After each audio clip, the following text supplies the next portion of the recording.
So let me give you a full movie gist about the Once Upon the Honeymoon movie.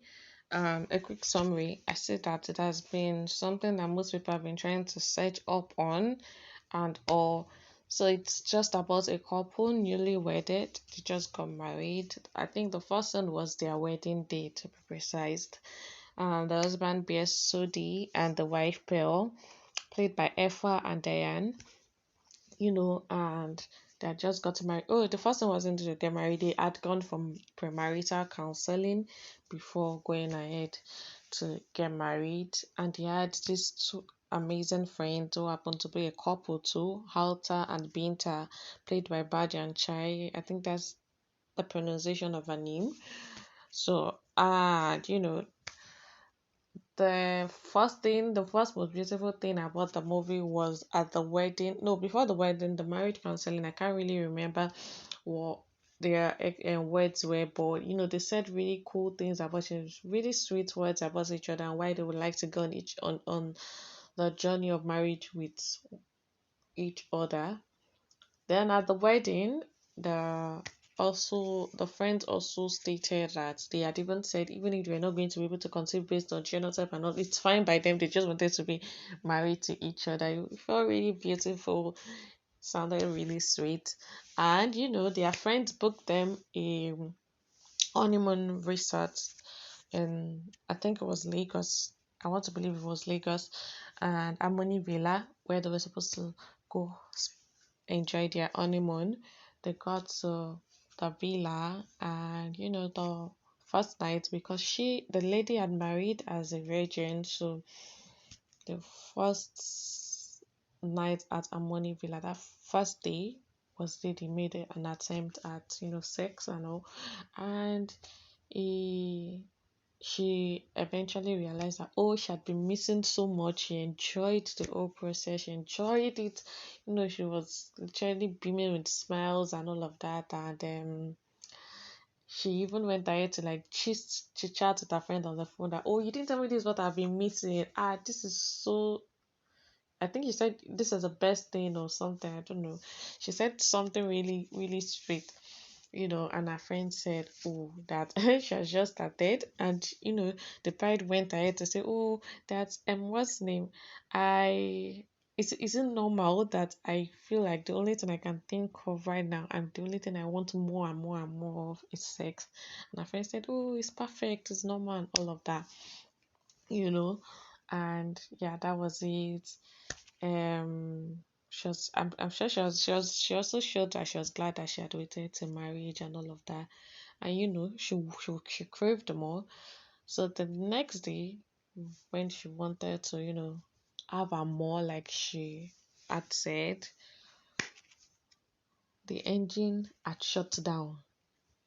The machine wasn't responding. It wasn't responding.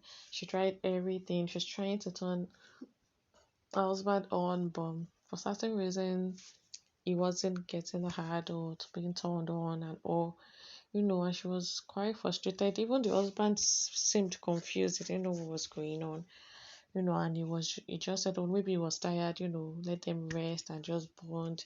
They kept at it, they've retried. A friend suggested that, oh, maybe she should spice things up. They should try the living room, try this and that. They tried everything in the living room. She gave him a blowjob. Nothing was working. And then I think she went ahead to, a friend told her that, oh, maybe she could do a lap dance or something. Even though as a Jesus baby that she was, she felt, oh no, I'm not going to do all of those things. Okay, even a blowjob initially, she had said she wasn't going to do a blowjob because she's a Jesus baby. And her friend was so hilarious. I was like, who told you Mary didn't give Joseph a blowjob? I don't know where the friend saw that from, but I love the response of the bride where she said, what part of the Bible says that? you know. But she eventually tried and it didn't still, work. Also, she needed to, what's the name? She tried lap dance. She tried quite a number of things for a new bride. I love the fact that she was ready to try as many things as possible. I could see the sexual frustration on her that I'm just getting this thing. all my life I've waited, and then why is this happening now? She was really frustrated.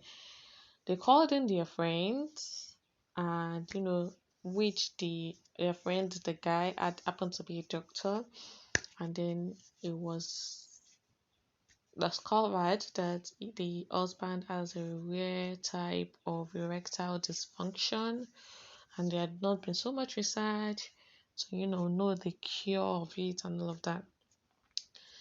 And the groom felt, oh, what's the point? Let's go back home since we can have sex. Like, let the honeymoon be over already. But the girl felt he shouldn't have handled it that way and all of that. They had a bit of, misunderstanding here and there. Oh, why is the mirror like this? Why didn't you wipe the mirror? Oh, why did you not fold your clothes? Oh, this and that. They had all of that in between. Then it felt like they were growing apart at some point. They were making individual meals, you know. And then in between all of that, there was this guy who happens to be the owner of the resort, which was the resort was passed down to him by his late father, so he automatically becomes the owner, who came to give them, new couple gifts as part of the resort's package, or what do I call it now? There's a word for it, memorabilia or something, I don't know. Then lo and behold, she found out that the owner of the resort is her ex. And yeah, eventually a friend found out, and her friend was teasing her that it was better for her to tell her husband before he finds out later and our marriage becomes so dramatic. I remember that line where she said, how is your marriage more dramatic than I, who have been married for 3 years? It felt really funny. And then before Muscote Jack Robinson, she had, you know, found herself in the hands of her ex, for comfort and all of that. And she almost fornicated. No, she almost committed adultery because she's a married woman. She almost committed adultery and all of that, you know. And then they kept at it, trying different things, they went on dates, they just tried out way different things. They went on dates. At some point, he had gotten a dildo because he felt, oh, she was sexually starved and frustrated, and she wasn't having it. She fled off. That caused another issue with them. Then she they went on a date, and at the date where they were just trying to know gist and bond, lo and behold, it became hard. While wanting to pass an information across to his wife about a certain lady who had walked past them in the restaurant, and she was so upset. I felt really bad for him that it became hard in the public and people were staring at him. It was really, really sad. I know that caused another issue, and she felt, oh, maybe he wasn't finding her attractive, all of that. And after that, they went home.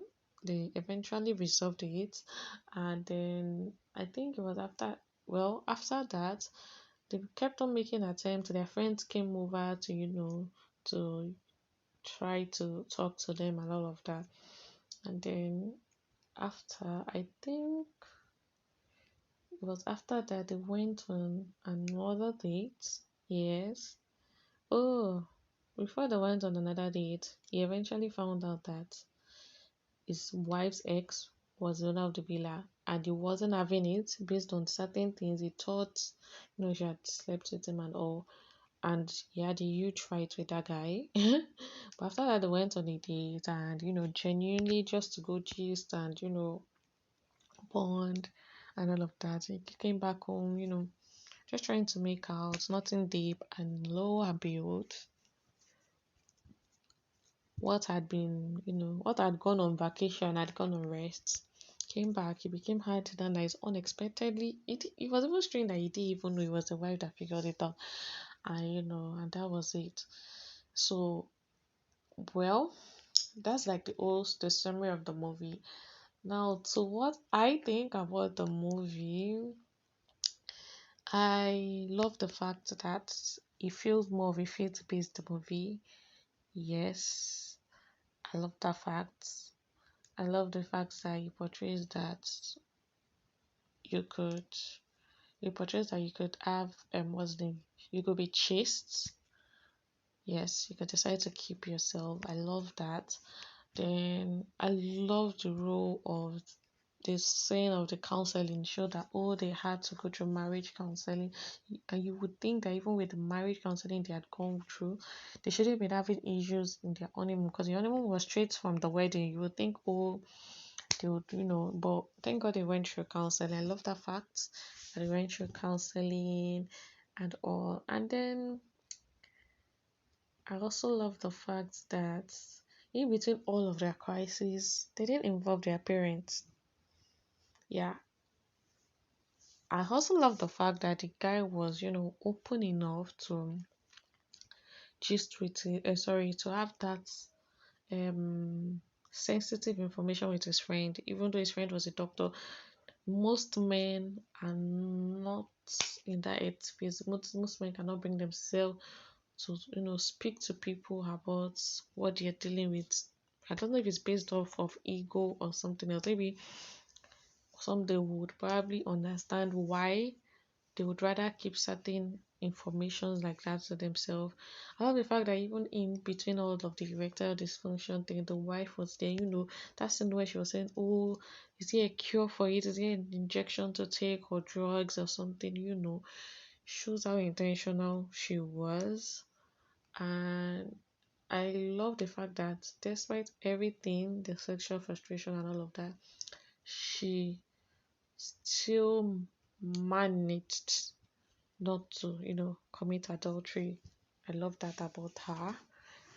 I love the scene where she would have seen that she was so sexually frustrated and she went on her knees and she cried and she said, I've served you all my life. I've served you for so long.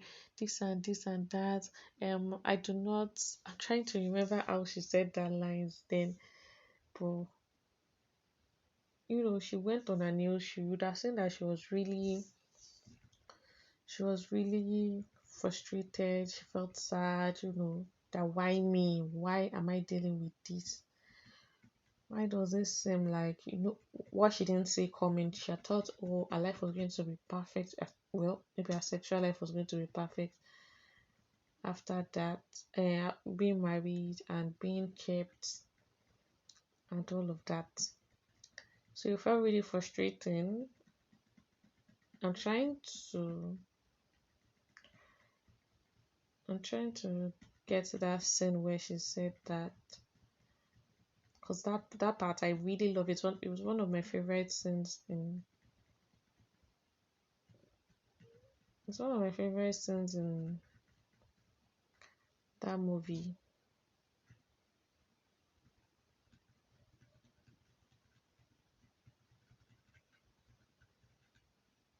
I love the scene where the husband also went to God. He cried, asking God to help him, to teach him how to go about things and all of that.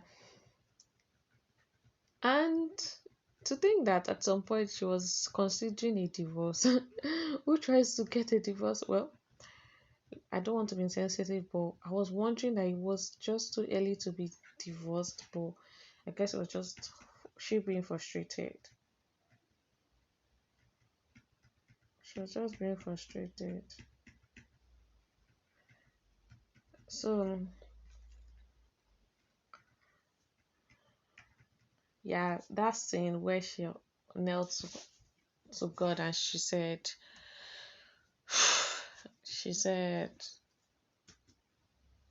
God, I'm in so much pain. With so much tears in her eyes, and she was on her knees. My heart is heavy. I've given you everything in me.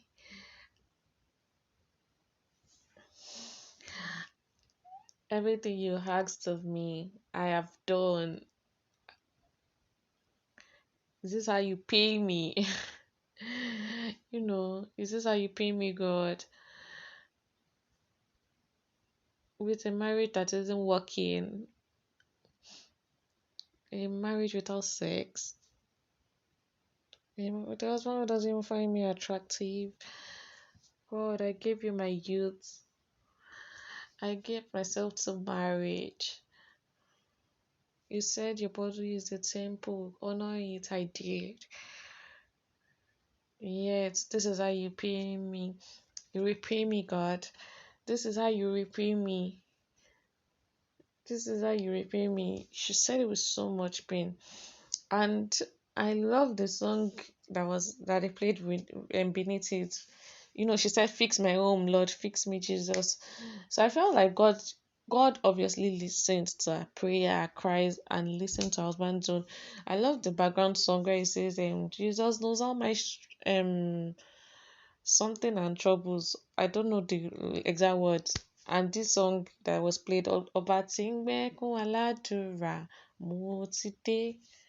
I love it. It just synced into, the scene. I love that. I love when the husband went to God. I love what else I love about the movie. It's just a beautiful movie, and it portrays what issues that go on in a typical marriage, or and that most people might not be too bold or feel secured enough to speak out or know how to navigate.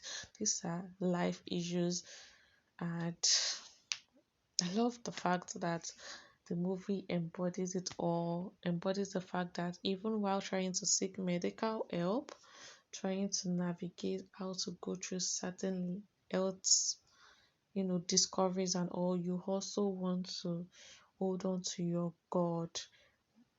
Yes, you want to couple both, hold on to your God. And even when what you think should work isn't working, how about you find other things that can work? The movie shows us that even when they couldn't have sex, they decided that, oh, there are other things they could do, like, you know, having fun, bonding, chit chatting, and all of that, pending, and try to put sex apart. It was just a reminder to them that their marriage was beyond sex, and there were other things that they need to, keep moving, to keep doing and achieving in that marriage. And I felt like the movie being, starting with this kind of issue in their marriage early shows that even when they have to deal with certain, situations years later in their marriage, you'll probably be able to they would most likely be able to survive it because they were able to survive the initial, storm, for lack of a better word. So yeah, but that's it. The friends, they have amazing friends, amazing couple as friends. It was really nice to see the role the friends played in that movie. I love that for them. And what else did I like in that movie? This things, I can't think of any other scene right now, but yeah, I see that a lot of people have been trying to check it out on YouTube. The movie is actually not on YouTube, and except if the producers of the movie put it on YouTube, I feel like anyone who tries to put such movie on YouTube will probably get a copyright strike or the channel banned or stuff. But I watched it. It was out on Prime Video. I think it was December last year. Yes, so you all need to go check it out on Prime Video. It's a movie that you'd enjoy. It's worth your time. Trust me when I say it is worth your time. It's funny. It will make you smile. It will make you, excited. It will make you see things differently. Yeah, it's a movie that is worth your time. You all need to go see Once Upon a Honeymoon on Prime Video. I think it's still on Prime Video, so you all need to go see it there. Go watch it, go watch it, go watch it. Go check it out and see your faves in action. I also love the fact that there were not so many people in the movie, but we got the message. Yeah, it didn't need so much crowd for us to get the message. The main actors in the movie, I don't think they're just five. So you all need to go check it out. We'll see how a virgin was able to, navigate or survive sexual starvation. So, um, I'm trying to think of if you have any other movie you think you want me. Okay, so for the next couple of days, I'll be dropping back to back content, on movies that I've watched, what I think about it, the summary of the movie, where you can watch it, and yeah, just that basically movie recommendation, my own personal review, what I think of it, and that would be it. But so I come your way again, go check Once Upon a Honeymoon, and you would not regret spending your time watching it. It is worth your time. Go check it out. Uzo is there. Uzo Arukwe, Odogu Parara, yeah, is there. Is the hex. So you can imagine how dramatic that is. Then Fi is there. Faiwara, Diane Reset is there. Badge and Chai. I hope that's the pronunciation of her name. So your faves are there, and you need to go see it. Go see it. Go see it. Go check it out, guys. Yeah. And till next time, please subscribe and like the video. Bye.